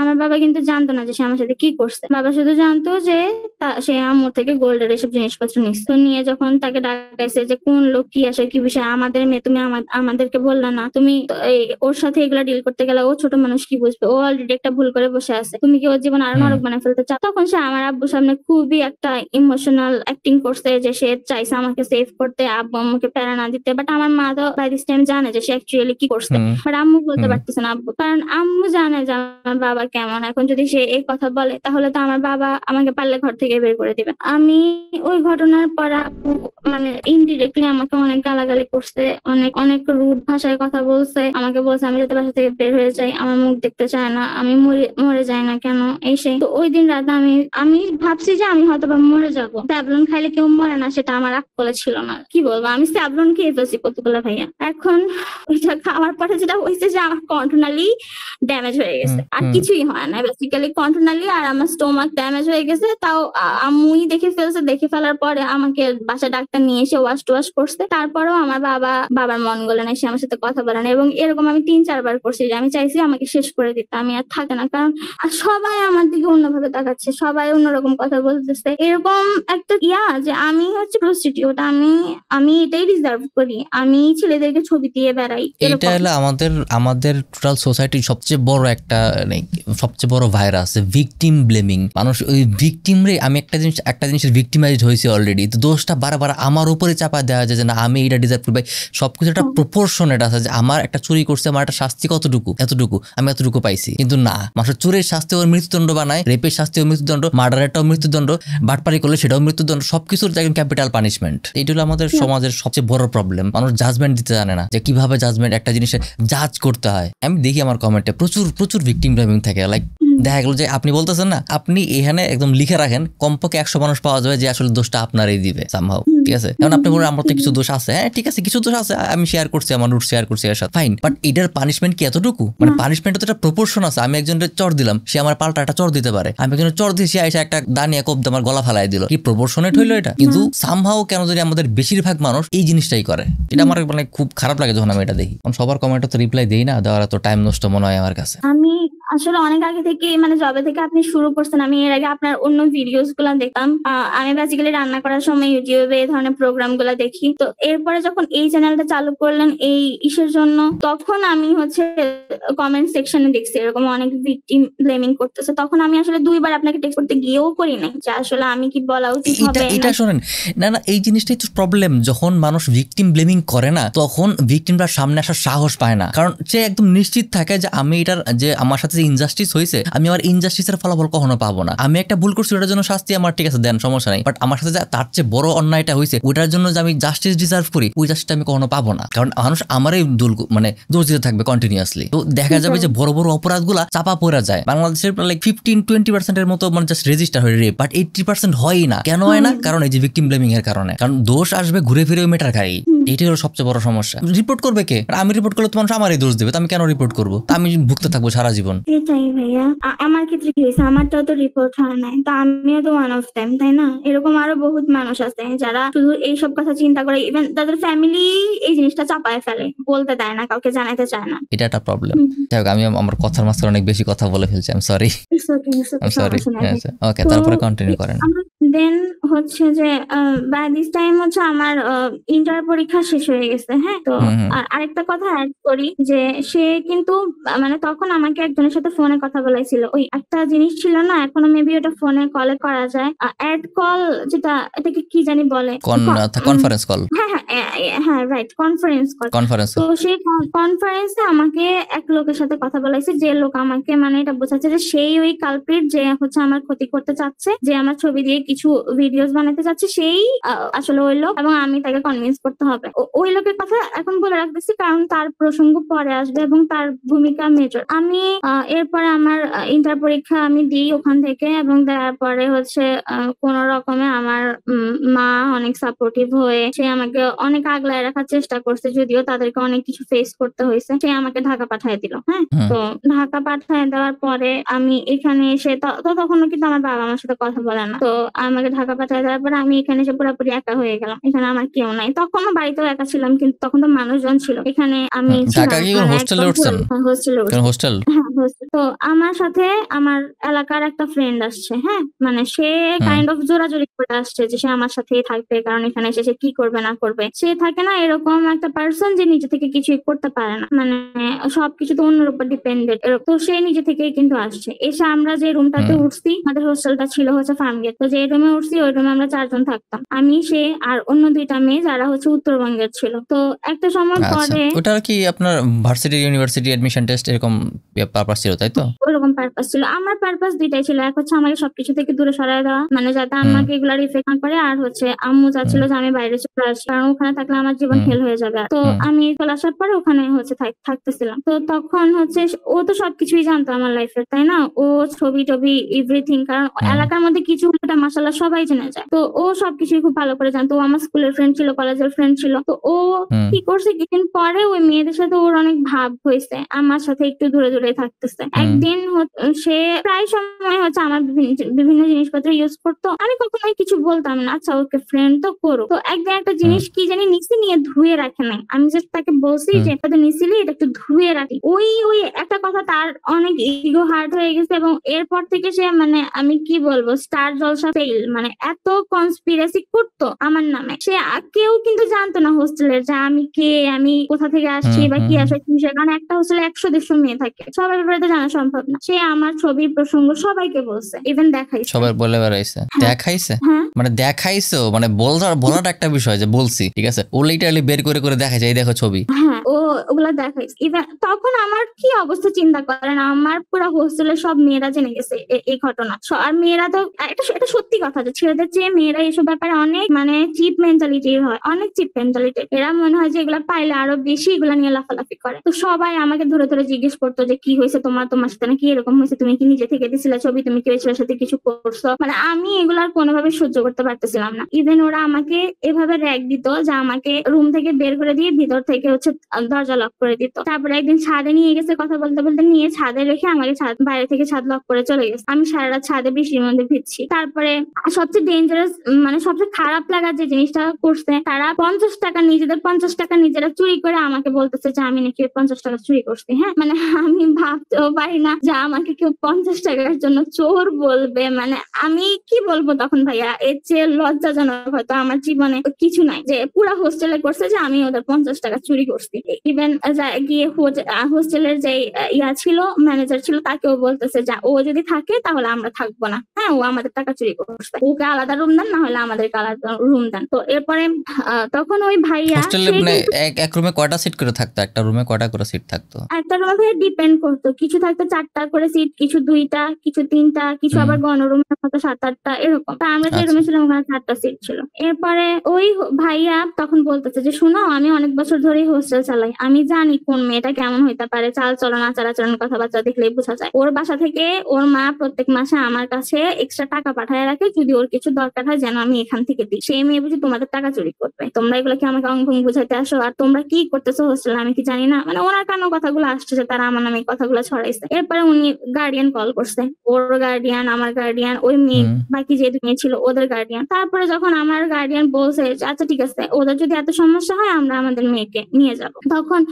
ওদের গার্ডিয়ান হচ্ছে অনেক ওদেরকে বকাবকি করছে যে তোমরা এগুলা কি করছো, ওখানে গেছে পড়াশোনা করতে, সেখানে গিয়ে তোমরা এগুলা করতেছো, ওর কাছে মাফ চাও, ওর কাছে মাফ না চাইলে তোমাদেরকে এখনই নিয়ে আসো। ওরা কাইন্ড অফ ক্ষোভ থেকে আমার কাছে মাফ চাইছে বা যাই হোক করছে, কিন্তু আমি আর আসলে ওখানে থাকি। হ্যাঁ, তো আমি এরপরে ওই গলিতেই অন্য একটা হোস্টেলে উঠে গেছি, একদম সিঙ্গেল একটা রুম নিয়ে, কারো সাথে না, আর কোনো শেয়ারিং এ না কিছু না, আমি একদম সিঙ্গেল রুমে উঠছি। তো এইগুলা ঘটনা যখন ঢাকাতেও ঘটতেছিল, তাও ওই মানে ছবি ভাইরাল হওয়ার ইস্যুতে, তখন আমার বাবা আরো বেশি হয়ে যাচ্ছিল যে এখান থেকে পাঠায় ওখানে পাঠাইছি, ওখানেও এইগুলা নিয়ে ঝামেলা হচ্ছে, তোমার মেয়েকে কি করবো, আর তোমার মেয়েকে মরে যেতে বলো এসে। এরপরে আমার ওই এক লোকের কথা বললাম না, যে হচ্ছে যার সাথে ফোনে কথা বলছিলাম, আমাকে ফোন দিল একদিন। ফোন দিয়ে আমি জানি না আমার নাম্বার কোথায় পাইছে তা আইডিয়া করতে পারতেছেন, যেহেতু আমার খালু ডিরেক্ট কানেক্টেড আমাদের সাথে। হ্যাঁ, এবং এই ঘটনাগুলো আমার যতটুকু মনে হয় যে সেই করাচ্ছিল, কারণ এটাই ঘটনাগুলো শুনলে আপনার সেটাই মনে হবে। সে আমাকে ফোন দিয়ে বলতেছে যে আননোন নাম্বার দেখে আমি ফার্স্টে ধরি নাই, পরে ভাবলাম যে তখন অনেক ওই যে খাবার অর্ডার দিতাম ফুড পান্ডা, আমি ভাবছি ওখান থেকে রাইডার ফোন দিল কিনা, তো আমি কল ধরছি। তারপরে সে আমাকে বলতেছে যে খবরদার ফোন কাটবা না, তোমাকে যেগুলো বলবো খুব মন দিয়ে শুনবো। তারপরে বলতেছে তোমার ভিডিও বানাইতে পারি না, কি হয়েছে, তোমার অরিজিনাল ভিডিও আছে আমার কাছে। আমি তো হা করে রয়েছি যে কোত্থেকে কিসের ভিডিও আসবে, আপনি কে? পরে বলতেছে আমি যেই হই, তোমার সাথে আগে আরো কথা হয়েছে, তোমার ভিডিও আছে আমার কাছে। তো আমি বললাম কিসের ভিডিও? পরে বলে যে তোমার হোয়াটসঅ্যাপ নাম্বারে পাঠাচ্ছি। প্রতিদিন আমাকে বাসা থেকে একটা অ্যান্ড্রয়েড ফোন দেওয়া হয়েছে, যেটা মা কিনে দিয়েছিল। সে আমার ওই একটাই নাম্বার ছিল, ওই একটাই নাম্বারে হোয়াটসঅ্যাপ ছিল। সে আমাকে ওই হোয়াটসঅ্যাপে আমার খালুর সাথে আমার ওই ভিডিওটা পাঠাইছে, কিছু অংশ, কয়েক সেকেন্ড। আমি জানতাম না যে সে তখন ভিডিও করছে আর কিছু। আমি তখন দেখে আমার খালি মনে হচ্ছিল যে আল্লাহ কেন, আর কত, আমি তার পারতেছি না, আমি তার সহ্য করতে পারবো না, আর দিও না খোদা। আমি এই ঝড় এখন আমি কিভাবে আটকাবো? আমি এখন কাকে কি এক্সপ্লেনেশন দিব? সবাই তো এবার এসে আমাকেই দোষ দিবে যে তুই কেন গেছিস, তুই কেন করছিস, তোর যদি সমস্যা না থাকে তাহলে তোর ভিডিও কিভাবে করলো? তখন আমার জাস্ট এরকমই মনে হচ্ছিল। এবং বাই দিস টাইম যে ঘটনাগুলো আরো ঘটতেছিল আমার সাথে, আমার এলাকার মানুষজন যারা সিনিয়র ছিল, ইভেন মানে অনেক এজি পার্সন কোত্থেকে আমার নাম্বার কালেক্ট করে আমাকে মেসেজ দিত, এরকম যে তারা আমার সাথে থাকতে চায় রাতে, বিনিময়ে তারা আমাকে টাকা দিবে, এরকম সিচুয়েশন, আমার সাথে দেখা করবে, অন্তত কিছুক্ষণ হলেও সময় দিতাম। আমি এগুলা ডিল করতে করতে আমি ফ্রাস্ট্রেট হয়ে যাচ্ছিলাম ওই টাইমটাতে। আমি বারবার নাম্বার চেঞ্জ করতে করতে টায়ার্ড হয়ে গেছি, আর কত আমি পালায়ে বাঁচবো এগুলা থেকে। এগুলা সবকিছু একসাথে ফেস করতেছিলাম একই টাইমে। তখন ওই লোক আমাকে বললো যে আমি যদি তার সাথে মানে কম্প্রোমাইজ না করি, সে এই ভিডিও আমার খালুর মুখ ব্লার করে আমার ভিডিও ভাইরাল করে দিবে। আমি এই ঘটনার পরে আমি আরো অনেক বেশি ভেঙে পড়ছি। এবং সে আচ্ছা, এই মোয়েরটা আমি জিজ্ঞেস করি, আপনার যে এই ঘটনার কথা আপনার খালা কি জানে এখন পর্যন্ত? সে ডিরেক্ট জানে না, বাট আমার মনে হয় যে সে আন্দাজ করছে যে তার হাজবেন্ড আমার সাথে কি করছে, কারণ আমি চলে আসার আগে একদিন সে আমাকে সোজা কথায় সে জানে না, তাই তো? হ্যাঁ, সে আমাকে বাসা ছাদে নিয়ে জিজ্ঞেস করছে যে তুই সত্যি করে বল যে সে কি তোর সাথে কিছু করছে কিনা। হ্যাঁ, পরে আমি কিছু বলি নাই। আমার কাছে তখন সেটাই শ্রেয় মনে হয়েছে যে এখন তার ছোট একটা বাচ্চা আছে, এখন এগুলো বলে তাদের মধ্যে অশান্তি হবে। আলটিমেটলি দোষ যখন আমার উপরে আসছে, আমার উপরে থাকুক, আমি কিছু বলি নাই। যতটুকু জানছে, আর সে যেহেতু তার ওয়াইফ, তার তো জানার কথা যে তার স্বামীর চরিত্র কেমন, তাই না? সেই সবচেয়ে ভালো জানবে। তো আমি ওই জন্য আর কিছু বলি। আর এরপরে ওই লোক সে আমার সাথে হচ্ছে দেখা করছে হাতির ছিল। সে আমাকে বলতেছিল যে তুমি আসবা, এরকম তুমি কাইন্ড অফ এরকম ইনস্ট্রাকশন দিচ্ছে যে আমি রিভিলিং ড্রেস পরে আসতাম। হ্যাঁ, তো আমি বলতেছি যে আমার এরকম কোনো ড্রেস নাই, আর আমি এরকম ড্রেস পরতেও পারবো না। সে বলতেছে পারবা, আসো কিছু হবে না এসে। মানে আমি তো তখন যেতে বাধ্য। সে বলতেছে তুমি যদি এখন না আসো, আমি ডিরেক্ট তোমার বাবাকে ফোন দিব। হ্যাঁ, তোমার 14 গোষ্ঠীর নাম্বার আমার কাছে আছে, তুমি কি দেখতে চাও? ফোন দিব। সে আমাকে নাম্বার পাঠাচ্ছে বাবা। তো আমার ওই টাইমে কি করার, আমি তো পারতেছি না, মরে যাচ্ছি। আমার বুকের মধ্যে কন্টিনিউয়াসলি মনে হচ্ছে যে আমার হৃৎপিণ্ডটা লাফাচ্ছে, আমি নিঃশ্বাস নিতে পারতেছি না, আমার পা চলতেছে না। তো আমি সামহাউ গেছি। ওখানে যাওয়ার পরে সে আমার সাথে কোন একটা ফুট ওভার ব্রিজের নিচে হাতির ঝিল দেখা করছে, পরে সে আমাকে একটা প্লেসে নিয়ে গেছে। হ্যাঁ, ওইটাও ওই রামপুরার ভিতরে কোথাও, আমার এখন এক্সাক্ট মনে নেই। মহিলার বাসায়, যে মহিলা একলা থাকে, ওনার 2টা বাচ্চা আছে, সেই বাসায় নেওয়ার পরে সে আমার সাথে সেকেন্ড টাইম আমার সাথে এরকম হয়েছে যে সে আমাকে করছে। করার পরে সে ওখানেও জোর করে কিছু ফটোস তুলে রাখছে। আমি যতই ডিনাই করতেছি, যাই করতেছি, ইভেন আমি এতটা আঘাত পাইছিলাম তখন, মানে আঘাত বলতে বোথ মেন্টাল এন্ড ফিজিক্যাল, আমি নড়তে পারতেছিলাম না ব্যথায় কোনোভাবেই। সে আমাকে থাপড়াচ্ছিল, চড় দিচ্ছিল, মারতেছিল। মানে আমার মনে হচ্ছে যে সে একটা সাইকোপ্যাথ। নাইলে একটা মানুষের সাথে কিভাবে এরকম করতে পারে। আমার চোখ, আমার চোয়াল, আমার পায়ের গোড়ালি সব জায়গায় প্রচন্ড রকম ব্যথা পাইছি। একটা চোখের নিচে পুরো কালশিটা পড়ে গেছে। তো ওই অবস্থা থেকে ওখান থেকে বের হয়ে আসছি আমি। এসে হোস্টেলে এসে আমি 3-4 দিন আর কিছু হয় না, 3-4 দিন আমাকে নক দেয় না। হ্যাঁ, এরপরে সে আমাকে বলতেছে যে আমি তার জন্য এরকম কাজগুলো করতে হবে, আমি যদি না করি তাহলে আমার 12টা বাজায় ছেড়ে দিবে, আমি কাউকে মুখ দেখাতে পারবো না। ততদিনে আমি একটা প্রতিষ্ঠানে। আপনি তো গেছিলেন জাস্ট নিজের একটু সেভ করার জন্য, তাই না? মানে আমি জাস্ট গেলে হয়তো বা এটাই শেষ হয়ে যাবে, এটাই শেষ। বাট ব্ল্যাকমেইলারদের কোনো ধরনের কোনো কন্ডিশনই কখনো মানতে হয় না। আমি জাস্ট কয়েকদিন আগে একজনের সাথে কথা বলছিলাম, ব্ল্যাকমেইলারদের ফার্স্ট রেসপন্স হলো তাদের সাথে কন্ট্যাক্ট না করা। না কল আসছে বা কোনো ধরনের আসছে, ইগনোর। একমাত্র সলিউশন হলো ইগনোর। সত্যি কথা ভাইয়া, এই হলো ফার্স্ট সলিউশন। এখন বুঝি, কিন্তু ওই 17 বছর বয়সে আমি এতটুকু বুঝতে পারি নাই যে এরকম কিছু আমার করা উচিত। আমার তখন সবসময় প্যানিক অ্যাটাক হইতো, মনে হয় যে এখনই মরে যাচ্ছি, আমার হৃদপিণ্ড বের হয়ে আসবে। আমার কাছে অল টাইম খালি এরকম ফিল হয়, সারাদিনই মাথা ঘুরতে থাকতো। আমার মনে হতো আমি এখনই ধুম করে পড়ে যাবো। 2 দিন পড়ছি ও রাস্তার মধ্যে।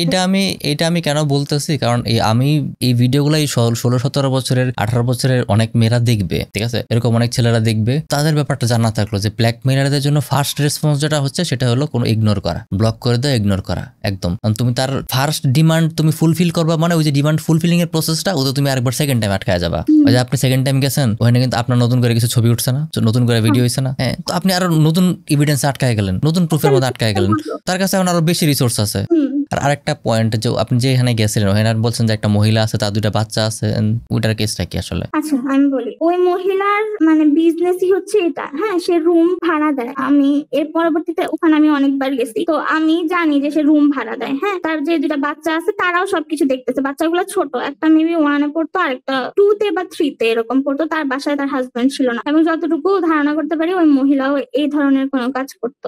তার ব্যবসায়ী এটা। এবং ঢাকা শহরে ভাইয়া সত্যি কথা বলতে এরকম হাজার হাজার ফ্ল্যাট আছে। সত্যি কথা, আমি বহুত মানুষ দেখছি অনেক ভালো, ইভেন ম্যারিড কাপল। হ্যাঁ, তারা ম্যারিড কাপল, তারা ওয়েল এস্টাবলিশড, ভালো জব করতেছে। তারা জাস্ট তাদের ফ্যান্টাসি পূরণ করার জন্য তাদের বাসায় এরকম অ্যারেঞ্জমেন্ট করে রাখছে। কেউ আসলে রুম ভাড়া দেয়, বা তারা নিজেরা এরকম কোনো কিছু করে, এটা ভিডিও করে, ওটা সেল করে, এরকম। এটা কি জাস্ট শুধুমাত্র তাদের এই মেন্টাল ফ্যান্টাসি পূরণ করার জন্য, নাকি ফাইন্যান্সিয়াল গেইনের জন্য? বোথ। তাদের ফ্যান্টাসি পূরণ হচ্ছে, সেকেন্ড থিং তার মানে তারা এটা নিজেরা দেখে, লাইভ দেখে। হ্যাঁ, আমি কত কিছু যে আবিষ্কার করছি এই কয়েক বছরে, আমি জাস্ট এখন ভাবলে আমার অবাক লাগে যে একটা সময় জানতাম না যে দুনিয়াতে এরকম কোনো কিছু এক্সিস্ট করে এত। আচ্ছা বলেন, আমি জাস্ট মানে এইটা শুনে আমি একদম অবাক হয়ে গেলাম, এটা আমার আইডিয়ার বাইরে ছিল।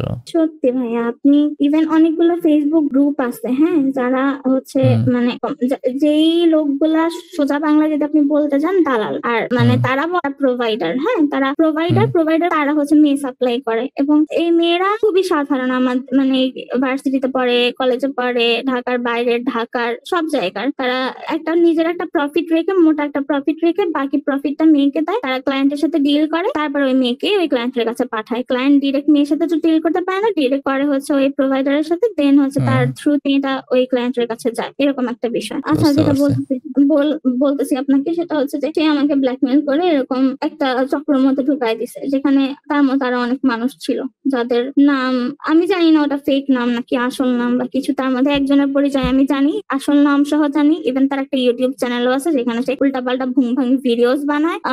সে মানে তার আসল পরিচয় জানি, বাদ বাকি কারো আমি আসল পরিচয় জানি না। বাট ওই অনেক মানুষের সাথে সে আমাকে পরিচয় করাইছে জোরপূর্বক। দেন হচ্ছে তার ওই যার কথা বলতেছি সে হচ্ছে মূলত প্রোভাইডার। হ্যাঁ, এবং তার সাথেও সে আমাকে মানে বিছানা যাইতে বাধ্য করছে। মানে জিনিসটা এরকম ছিল, যখন কোনো প্রোভাইডার হচ্ছে কোনো মেয়েকে দিয়ে কাজ করাবে, আগে সে নিজে ওই মেয়ের সাথে কিছু করবে, হ্যাঁ, তারপরে সে ক্লায়েন্টের কাছে পাঠাবে, এরকম। তো আপনি কি বুঝতেছেন ভাইয়া যে আমি কতটা বাজেভাবে ইউজ হয়েছি? তাও এমন কিছু মানুষের সাথে আমি জীবনে রাস্তায় যাদের সাথে ধাক্কা খাইলেও হয়তো বা বাসায় এসে মানে আমার খারাপ লাগতো, গোসল করতে ইচ্ছা করতো, ওই ধরনের মানুষের সাথে আমার মানসিক অবস্থা আমি এটা এক্সপ্লেন করতে পারবো না। এবং তখন থেকে আমার একটা সমস্যা শুরু হলো যে আমি সবকিছু ভুলে যাচ্ছি। আমি অনেকবার ডাক্তার দেখাইছি, ডাক্তার আমাকে বারবার বলছে যে আপনি স্ট্রেস কমান, না হলে কিন্তু আপনার অবস্থা ভয়ঙ্কর হয়ে যাবে। আমি এরকমও হয় আমার যে আমি হাফ বেলার মেমোরি আমার টোটাল নাই, আমি কি করছি আমার টোটাল মনে নাই। যে আমার মনে হয় যে আমার দিন শুরু হয়েছে 2টার পর থেকে, তার আগে আমি কি করছি আমি জানি না, আমার এরকম হয়। আমি এই কয়েকদিন আগে মনে হয় 4-5 দিন আগে আমি ধানমন্ডি গেছি, লাস্ট ফার্মা থেকে বের হয়ে আমি বুঝতেছি না যে আমি কোথায়, এটা কোন জায়গা, আমি এখন কোথায় যাবো, আমার বাসায় কোথায়, মানে আমার মেন্টাল কন্ডিশন এখন এরকম হয়ে গেছে। আচ্ছা যাই হোক, তো ওখান থেকে ওই ট্র্যাপের মধ্যে যখন আমি ফেসে যাই, ওই মানে আমি 5 বছরের মধ্যে ছিলাম, এত কাহিনী আসলে বললে অনেক লেন্দি হয়ে যাবে জিনিসটা। তারপরে সামহাও আমি অনেক কি বলে এটাকে শক্ত হয়েছি, এবং আমার খালু কিন্তু এরপরে কখনো ডিরেক্ট নিজে আমার সাথে কোনো কথা বলে নাই বা এই ব্যাপারে কোনো প্রসঙ্গই তোলে নাই। আমি যখন বাড়িতে গেছি অবভিয়াসলি তাকে আমার ফেস করতে হয়েছে, যেহেতু আমরা একই এলাকাতে থাকি, দেখা সাক্ষাৎ এখনো হয়। এখনো হয়। তো আমি যতটুকু সম্ভব তাকে অ্যাভয়েড করে গেছি, কথা বলি নাই বা অন্য কিছু অন্যভাবে অ্যাভয়েড করছি, কিন্তু সে কখনো আমাকে ডিরেক্ট এরকম কোনো কিছু বলে না। কিন্তু এই যে আমার সাথে এখানে ঢাকাতে যা যা কিন্তু হচ্ছে, সে এমন কারো কাছে তুলে দিছে, এমন কারো কাছে জিনিসপত্র দিয়ে দিছে, ওই লোকের কাছে সে কোনো টাকা নিয়েছিল যে ইনফরমেশন সেল করার কারণে, যে ঠিক আছে আমি তোমার একটা মেয়ের নাম্বার দিয়েছি, মেয়ের এই সব আছে আমার কাছে, তুমি চাইলে ব্ল্যাকমেইল করতে পারো, যা মন চাই করো, ও এরকম ইনফরমেশন সেল করে সে কোনো নাম্বার মানে টাকা পয়সা নিছে এরকম আইডিয়া আছে? না, এরকম আমার কোনো আইডিয়া নেই, যেটা আসলে সত্যি আমার কোনো মানে জানি না আমি এই ব্যাপারটা আসলে। কিন্তু আসলে সে যদি এটার সাথে ডিরেক্ট মানে জড়িত না থাকতো, তাহলে ওই লোক এত দুঃসাহস থেকে করতো, এত আমাকে আমার এত ইনফরমেশন এত কিছু ওই ভিডিও সে কিভাবে পাইলো বলেন? নিশ্চয়ই সে ওর সাথে জড়িত। আর আমি সবচেয়ে বেশি শিওর হয়েছি কিভাবে জানেন? ওই লোক বলছে যে সে আমার সাথে আগেও কথা বলছে, আর তার ভয়েস যেটা আমি কোনোদিন ভুলবো না, ওই ভয়েস আমি যদি মরেও যাই তাও আমার কানে বাজবে। ওই ভয়ঙ্কর ভয়েস শুনলে আমার মনে হয় যে আমি এখনই অজ্ঞান হয়ে যাবো, আমি বমি করে ফেলবো, আমার ডিজি লাগে, এরকম হইতে থাকে। ওর আসল নাম আমি জানি, তার বাড়ি কোথায় সেটাও আমি জানি। আমি সামহাউ ট্রিক্স করে তার কাছ থেকে এসব ইনফরমেশন চুরি করছি। আমার এটা জাস্ট মনে আছে যে কখনো যদি সে আমার কোনো বড় ধরনের ক্ষতি করতে চায়, যাতে অন্তত আমি কিছু তার বিরুদ্ধে স্টেপ নিতে পারি। এরপরে সে ক্ষতি করতে চাইলে আপনি চাইলে এখন নিতে পারবেন না, মানে কোন জিনিসটা আপনার বদার করতেছে মোস্টলি স্টেপ নেওয়া থেকে? আপনি চাইলে তো এখনো নিতে পারেন, এখনো তো চাইলে দিতে পারেন পুলিশের কাছে ইনফরমেশন। এখন বাংলাদেশের সিস্টেম তো আপনি জানেন ভাই, আমি চেষ্টাও যে করি নাই এরকম না। ওই ঘটনাগুলোর পরে আমার অনেকগুলা ফেসবুক অ্যাকাউন্ট, ইনস্টাগ্রাম অ্যাকাউন্ট, আপনি দেখলেন না আমি আপনাকে যে আইডি থেকে নক করছি, এটা আমার অরিজিনাল আইডি, এটা আমার রিয়েল আইডি, কিন্তু আমি কোনো ছবি বা কিছু ইসে মানে প্রোফাইলে বা কাভারে ইউজ করি না। আইডি লক করা, যা কিছু ছবি টবি আছে ভেতরে আছে, কিন্তু বাইরে কিছু ইউজ করি না। আমার নামে অসংখ্য ফেক আইডি ইনস্টাগ্রামে, ফেসবুকে, যেগুলোতে আমার উল্টাপাল্টা ছবি দেওয়া এবং ওখানে লিখা যে আমি কি করি অ্যাকচুয়ালি, হ্যাঁ মানে ঢাকা শহরে এসে হেন তেন। তো এইগুলা মানে কিছু কিছু কথা আমার এলাকাতেও গেছে, হ্যাঁ, কিন্তু কেউ মানে যারা বিশ্বাস করার তারা করছে, কেউ করে নাই, এরকম একটা বিষয়। এখন আমি কিভাবে মানে স্টেপ নিতে পারি? এখন যদি আমি স্টেপ নিতে যাই, আমি স্টেপ নিয়েছিলাম একবার, স্টেপ নিয়েছি বলতে ডিরেক্ট কোনো স্টেপ নিয়ে নাই। যখন এরকম একটা ইনস্টাগ্রাম অ্যাকাউন্ট খুলছিল, তখন আমি ওইগুলার আইডি স্ক্রিনশট নিয়ে আমি থানায় গেছিলাম। তখন হচ্ছে তারা আমাকে বলতেছে যে আমি কোথায় পড়াশোনা করি। তখন আমি যে প্রতিষ্ঠানের নাম বলছি, তারা আমাকে বলে যে ওখানে সব মেয়েদেরই এই সমস্যা, সব মেয়ে এসব করে, এসে পরে ধরা খেয়ে পরে এখন আমাদের কি আপনার মানে যারা পুলিশ ছিল তারাই বলছে, মানে আপনি গেছেন রিপোর্ট করতে, তারা বলছে যে আচ্ছা এই প্রতিষ্ঠানের সব মেয়েরাই এরকমই? হ্যাঁ। তো এরপরে আমাকে বলতেছে একটা এসআই ছিল যে একটু নমনীয় ছিল, সে চাচ্ছিল যে কেসটা নিতে, সে মানা করতেছে, সে কি জানি ইশারা করতে, পরে সে মহিলা মানা করতেছে। হ্যাঁ, মহিলা মানা করতেছে। সমস্যাটা কোন জায়গায় জানেন? তারা ঝামেলা নিতে চায় না, কারণ যত বেশি কেস নেবে তত বেশি তাদের কাজ করতে হবে। তো কাজ কি এটা করতে চায়, সরকার অফিসারের সাথে বসে বসে খাইতে চায়। তারপর এরপরে এসআই আমাকে বলতেছে এটা অমুক থানার কেস, আপনি ওখানে যান, আমি আপনাকে আমার একটা ফ্রেন্ডের নাম্বার দিচ্ছি, যে আমাদের ব্যাচমেট ছিল, আমরা একসাথে ট্রেনিং এ ছিলাম, আপনি ওকে ফোন দিন। তখন সে আমাকে একটা নাম্বার দিচ্ছে। তো আমি তখনই তাকে কল দিয়ে দেখি নাই যে নাম্বার কি খোলা না বন্ধ নাকি।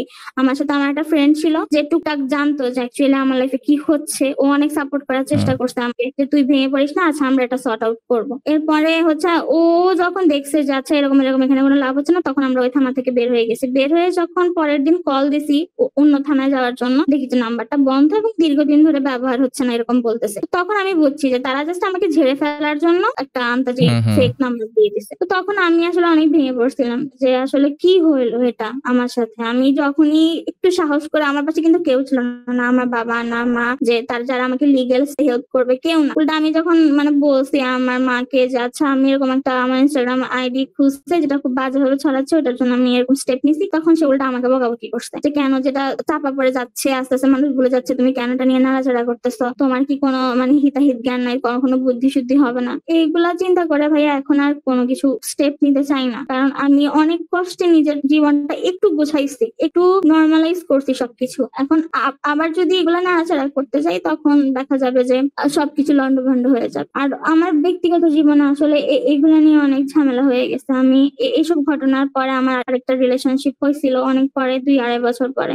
ওই ছেলেটা কিন্তু শুরু থেকে সবকিছুই জানতো। হ্যাঁ, লাস্টে যখন তাকে আমি বিয়ে করার কথা বলছি তখন সে আমাকে কি বললো যে তোমার এগুলা কখনো আমার ফ্যামিলি মানবে না, এরকম একটা মেয়েকে কখনো ঘরের বউ করবে না। তখন আমি এত বাজেভাবে ভাঙছি যে আমার মনে হলো যে আর লাইফে কিছুই নেই। তুই শালার পুত, তোকে কি আমি বলছিলাম যে তুই আয় আমার জীবনে, আমি জোর করে তোকে নিয়ে আসছি, তুই সবকিছু জেনে শুনে আসছস, তাই এখন কেন আমাকে এগুলা বলতেছিস? তাও আমার সবচেয়ে দুর্বল পয়েন্ট, সবচেয়ে উইক পয়েন্ট নিয়ে সে আমাকে কথা শোনাচ্ছিল। তো তখন আমি আসলে ওটা সহ্য করতে পারিনি, আর ওই ঘটনার পরে আরো ভেঙে গেছি। তারপরে আমার ফ্যামিলি থেকে চেষ্টা করছে বিয়ে শাদীর জন্য, যেহেতু আমাদের মেয়েদের একটা নির্দিষ্ট এজে বাবা মা এগুলা নিয়ে টিউশন করে, আর আমার কেসটা তো ডিফারেন্ট, তারা আরো বেশি এগুলা নিয়ে যাচ্ছে, ওকে একটা যদি দিতে হবে। তারা যখন চেষ্টা করছে তখন তারা এরকম একটা পাত্র ঠিক করছে আমার জন্য, তার সাথে আমি টুকটাক কথাবার্তা বলছি, বলে ডলে আচ্ছা ওকে ফাইন বিয়ে করবো। হ্যাঁ, যেদিন আমাদের এঙ্গেজমেন্ট ছিল তার আগের দিন রাতে সে আমাকে ফোন দিয়ে বলতেছে সরি হবে না, আমার বাসায় এরকম ঝামেলা করতেছে, তোমার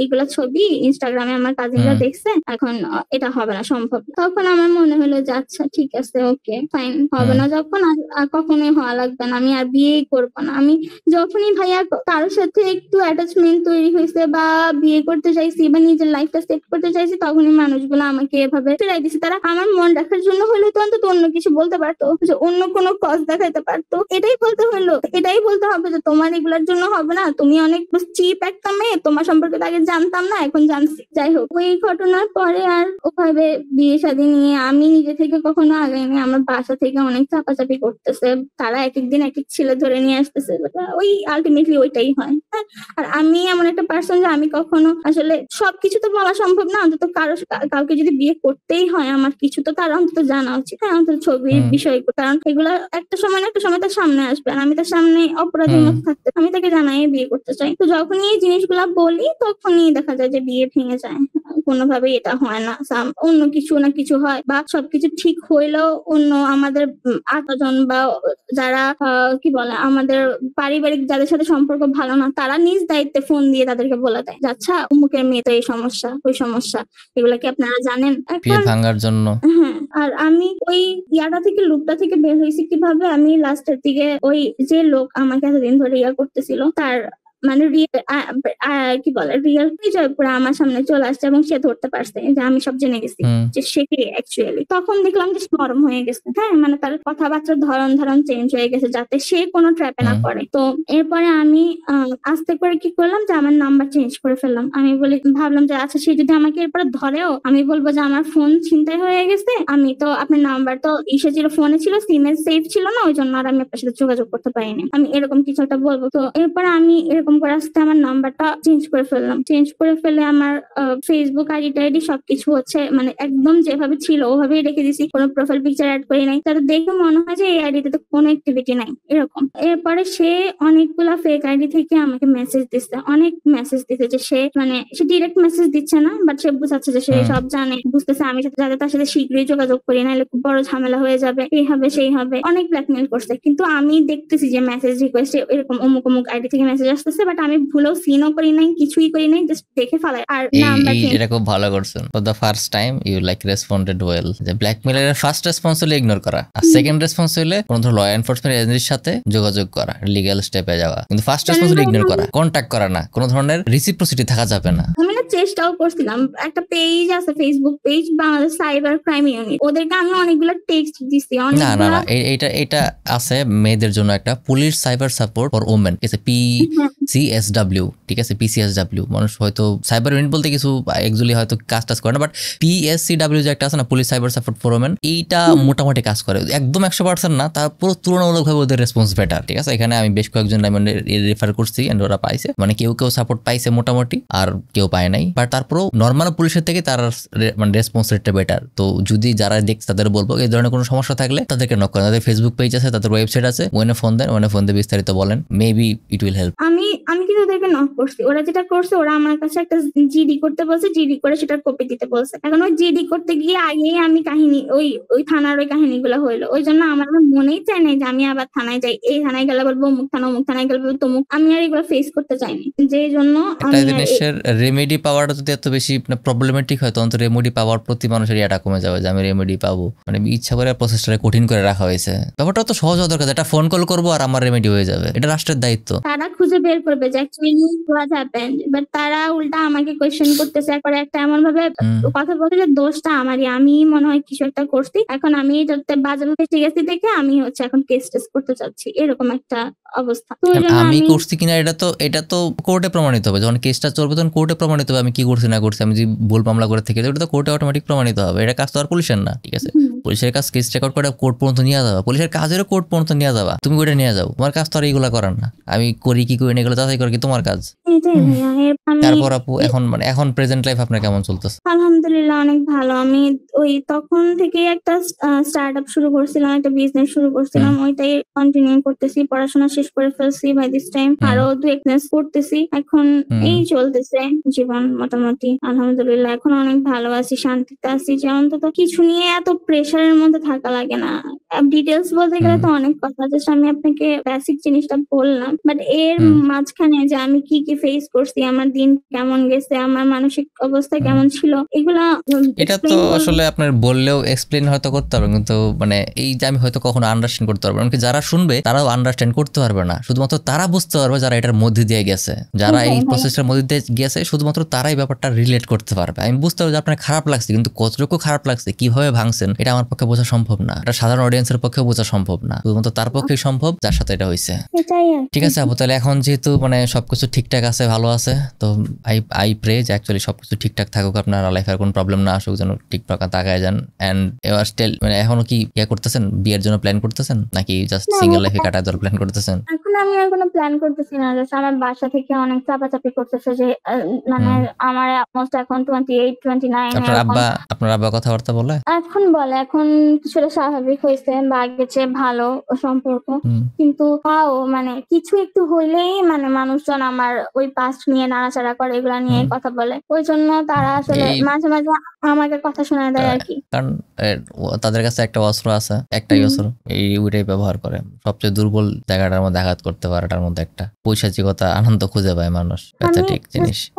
দুইটা কারণে হচ্ছে আজকে আপনার সাথে কথা বলা। এক হচ্ছে যে আমার নিজের হালকা হওয়াটা খুব জরুরি ছিল, যে আমি কাউকে অন্তত বলি, কারণ আমি আর চাপতে পারতেছি না ভিতরে, আমি কত চাপবো, এগুলো তো আমি কাউকে বলতে পারবো না, ছবির বিষয়গুলো কেউ জানলেও কাউকে বললেও পরের যে ঘটনাগুলো এগুলো আমি কাকে বলবো, কেউ বুঝবে না, সবাই উল্টা আমার প্রতি সবার দৃষ্টিভঙ্গি চেঞ্জ হয়ে যাবে। আমার একটা যে ইমেজ এখন মোটামুটি আমার মানে এমন কিছু মেয়ে আছে যারা আমাকে অনেক পছন্দ করে, বলে আপু তোমার সবকিছু অনেক ভালো লাগে, বা তোমার লাইফস্টাইল ভালো লাগে, তোমার ছবি তোলা ভালো লাগে, তোমার ফটো, তোমার রান্না বান্না সবকিছু পছন্দ, কিন্তু যখন তারা আমার ব্যাপারে এরকম কোন একটা তথ্য জানবে, তখন একদম এক নিমেষে আমার ওই ইমেজটা ভেঙে টুকরা টুকরা হয়ে যাবে, তারা আর আমাকে পছন্দ করবে না।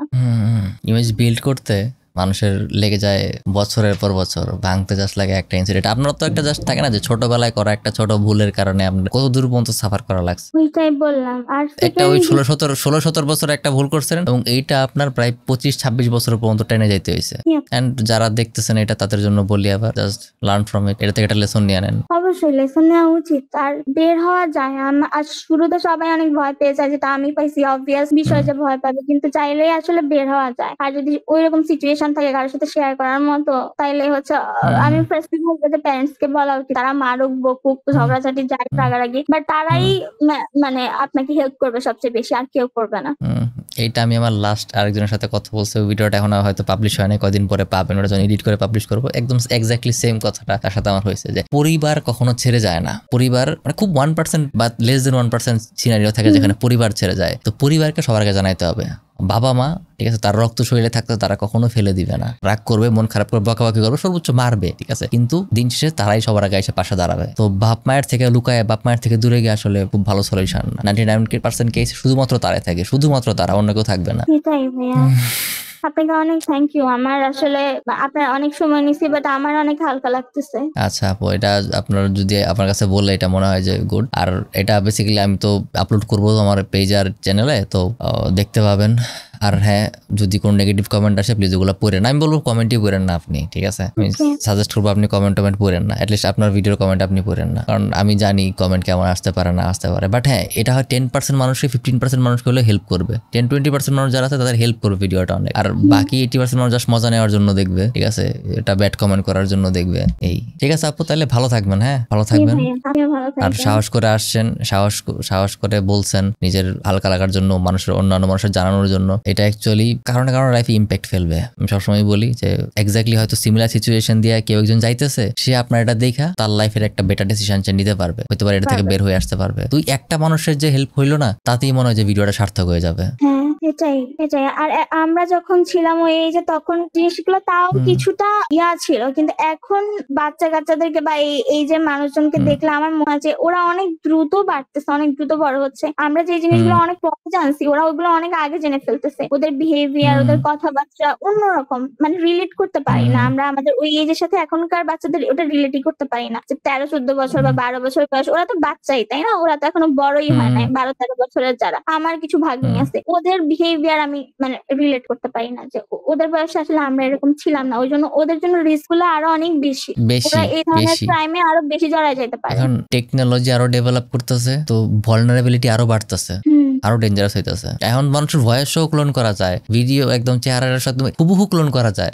আপনার কাছে একটা ফোন আসবে, ফোনে মনে হবে যে আপনার ছেলে বা আপনার মেয়ে ফোন দিছে, কিন্তু আসলে কোনো একটা ব্ল্যাকমেইলার ফোন দিছে, ফোন দিয়ে বলতেছে অমুক জায়গায় আটকায় আছে, টাকা পয়সা দাও।